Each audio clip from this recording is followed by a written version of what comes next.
The role of school safety and security is probably the most important role we do in education, because kids need to be safe and secure before they learn. So when you think about Maslow's hierarchy of needs, safety and security is the first and foremost. So for us, this is a critical issue of government, and what we viewed as our role is to essentially force folks outside of silos to work together around addressing our most pressing need. How do we protect our kids and ensure that everyone is safe and secure in a learning environment? Well, school safety and security policies, procedures, protocols are constantly evolving. And what we've been able to do is to flash a light on some best practices around really a framework, if you will, for how to think through preparing and planning for school safety and security emergency issues. So when you think about what to do in times of crisis, we're agnostic on exactly what model to follow, but we were very clear that you must have a model. So we gave a lot of flexibility to the local level to figure out whether it's a shelter in place, whether it's an ALICE response, or whatever the response is. You got to have a response, and you got to prepare and plan for that response, meaning practice, working across the community to ensure that everyone is on the same page when dealing with school safety and security. For us, it was important for us to look at, and just having a blanket set of recommendations, to look at state level recommendations, site level recommendations, and district level recommendations to ensure that there's differentiation between the three. Some of the critical ones for us were around having a school resource officer in every single secondary school in the Commonwealth, at least one. To have a school psychologist, if no more than 750 students is another. Critical around planning to ensure that police, fire, EMS are all part of the district level planning team, to ensure that practice happens at all times of the school day, to ensure that we're always ready to address those needs. Those are some of the critical recommendations that we've put in. There are 27 recommendations in our report. School safety and security is a local issue. Right now there's some mandated reporting that local systems have to do, and we address that in our report. But what we're suggesting is a framework for them to think differently about school safety and security, to think outside of boxes. You know, to ensure that the superintendent, the police chief, the fire chief, the town manager or city mayor are all working together congruently to ensure that everyone is in line and knows what to do in case of an emergency. We feel strongly that the way that we released this report was as a set of great recommendations rather than mandates. The problem with mandates is, you know, this is a report that is essentially us combing together and pulling best practices through a framework rather than saying you must. But I think the report actually leads a lot of leeway for perhaps some future state involvement around mandating some certain things. For example, funding. You know, we have a small amount of money that will be given out as grants as part of this, but we know that over time there's going to be a substantial need of capital investment to update facilities, to ensure that everyone has safe and secure buildings, to ensure that we have cameras and locked doors and the ability to respond, and all those things take time and money. Technology plays a huge role in schools. For example, one of our recommendations is about communication devices, to ensuring that there's one channel that all first responders can be on with the schools in times of crisis management. That's critical, and technology allows us to do that. For other examples of things that technology is allowing us to do are through tablet devices, through communication. We have examples of schools that have buttons that that teachers wear around their neck that they just push in case of a crisis, an emergency call goes out. These are great advances in technology, I think, that help us. Radios is critical. Video is critical. The ability to lock all doors with one button, critical. I mean, these are advances, I think, that help people. Unfortunately, we've learned that there are some folks out there that intend to do harm and damage to young people. I think the recent year we've had, I think, over 58 school shootings across the country. It's too many.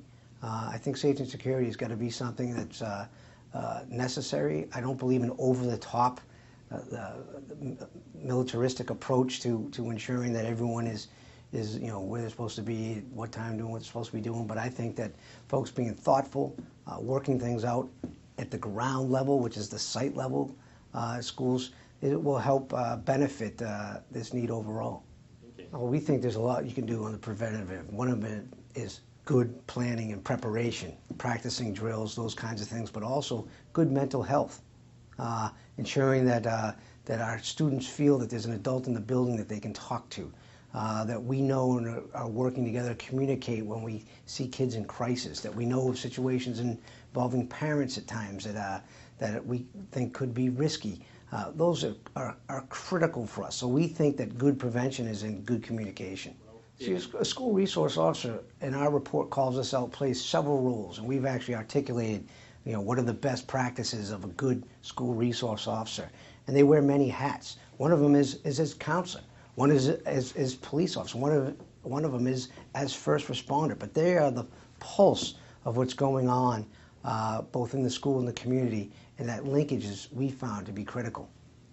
So one of the things that we've been finding is that a lot of the large systems have access to federal monies. So federal grants in emergency management, crisis management, have been able to help a lot of large school systems. When you visit some of the smaller school systems and rural school systems in the Commonwealth, there's definitely a disparity in readiness. And that's what we're trying to address with this report and our request for line item funding, which we have in this year's budget, to help local systems improve and increase their ability to be safe. A hardened environment simply around how we do drop off and pick up in the morning, and we're sure that there's barriers that cars can't drive up on the front of the sidewalk in front of the school and hurt kids. Those are things that we know work. It's finding the funding to support them. And not all places have those luxuries, but the places that do, we hope to learn from and hope to replicate some of those practices.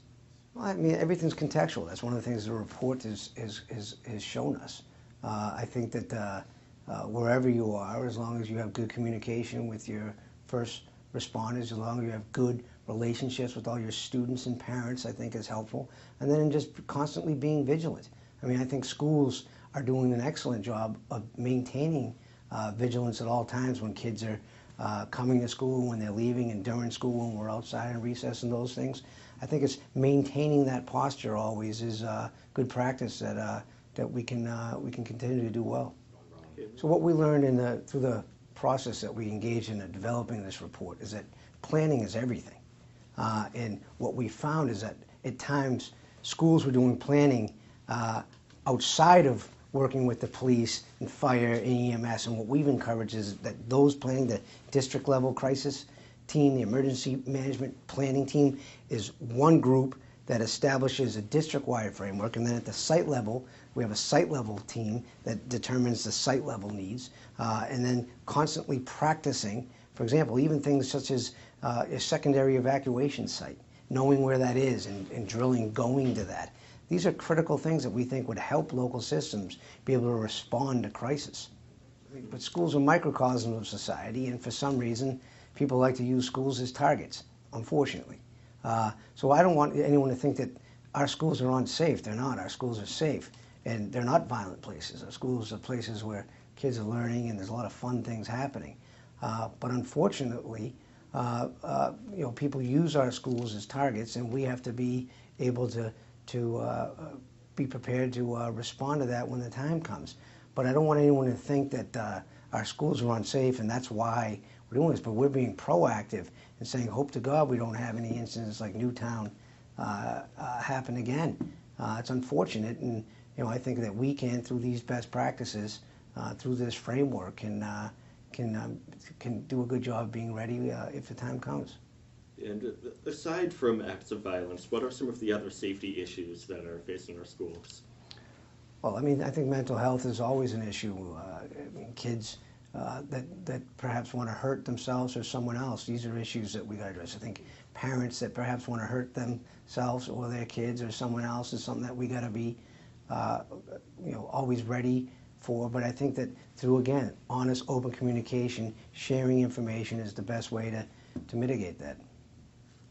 And the task force included various stakeholders, including members of the law enforcement, education, the legislative communities. I believe there was a student representative on the panel as well.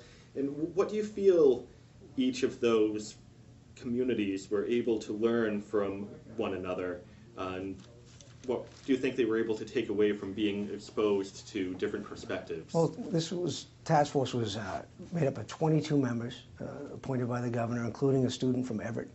I think that the richness of the task force was the membership. We had folks from across the Commonwealth, and we had our meetings across the Commonwealth. You can see in the report where we actually held our meetings out in the field, engaging people. We had brought in folks to provide us testimony on areas, superintendents, principals.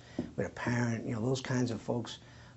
We think that there was a great sharing of information. One of the things that came out was a need for a technical assistance team, and the governor has announced that we'll be putting together a technical assistance team to help local systems assess where they are and provide some recommendations for how they can improve in safety and security. And many of the members of that task force will be on that technical assistance team. So for that, was a great way to run this report. All right, and are there any other next steps?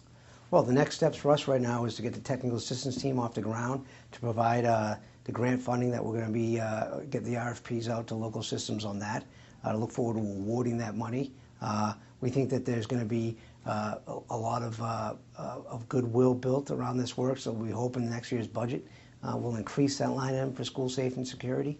I think there's going to be next steps out in the field as we speak, as we get ready for school opening, of local superintendents and police chiefs and fire chiefs working together, which for us will be a big victory. Okay. Secretary Malone, thank you very much. All right, thank you.